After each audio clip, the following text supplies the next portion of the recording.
వందే మాతరం సుజలాం సుఫలాం మలయజ శీతలాం సస్యశ్యామలా మాతరం శుభ్రజ్యోత్స్న పులకితయామినిం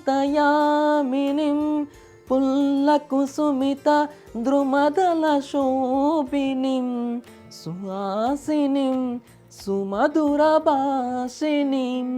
సుఖదాం వరదాం మాతరం వందే మాతరం. ఇదిగో ఈ పదాలు వినగానే రోమాలు నిక్కబడుస్తాయి. ఎందుకంటే ఇది ఓ ఎమోషనల్, ఇది ఓ భావోద్వేగం.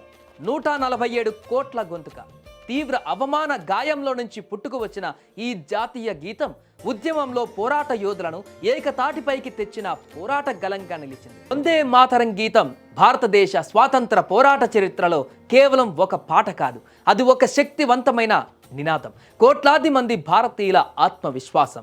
ఈ గీతం యొక్క 150 ఏళ్ల మైలురాయి దాని చారిత్రక పాత్రను మరోసారి గుర్తు చేస్తుంది. వందే మాతరం గీతాన్ని కవి, నవలకారుడు బంకిం చంద్ర చటర్జీ సంస్కృతం మరియు బెంగాలీ భాషలలో 1875, 1876 సంవత్సరంలో రచించారు.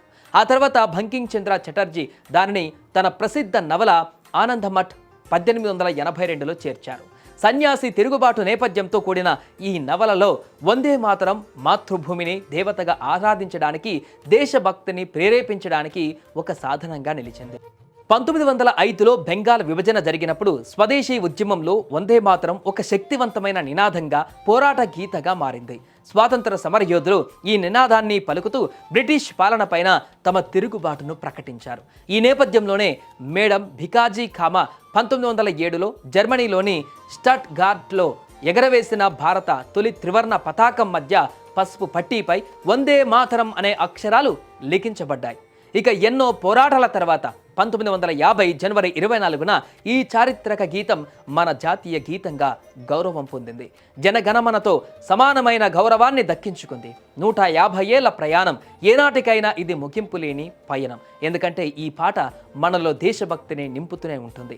ప్రతి మనిషికి ఒక తల్లి ఉంటుంది, కానీ కోట్లాది మంది బిడ్డలకు శక్తినిచ్చిన ఈ నేల తల్లికి నివాళిగా, నినాదంగా, జీవితంగా మారిన వందే మాతరానికి 150 ఏళ్ల వేడుకల సందర్భంగా మన స్వాతంత్రం కోసం పోరాడిన ప్రతి వీరుడికి నివాళులు అర్పిద్దాం.